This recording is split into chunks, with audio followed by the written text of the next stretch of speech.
ত্রয়োদশ জাতীয় নির্বাচন সামনে রেখে ৮৪ আসনে প্রার্থী ঘোষণা করেছে লিবারেল ডেমোক্রেটিক পার্টি এলডিপি। বিকেলে রাজধানীর মগবাজারে দলটির কার্যালয়ে সংবাদ সম্মেলনে প্রার্থীদের পরিচয় তুলে ধরেন দলটির সভাপতি অবসরপ্রাপ্ত কর্নেল অলি আহমদ। জানান, প্রার্থীদের মনোনয়নের বিষয়ে দলের মহাসচিবের নেতৃত্বে ৭ সদস্যের একটি কমিটি গঠন করা হয়েছে। এই কমিটি বিএনপির সাথে আলোচনার মাধ্যমে প্রার্থী বণ্টন করবে।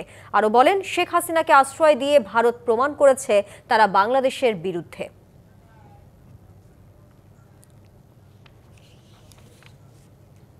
এলডিপির পক্ষ থেকে আমরা আজকে অফিসিয়ালি ৮৪ জনের তালিকা প্রকাশ করেছি।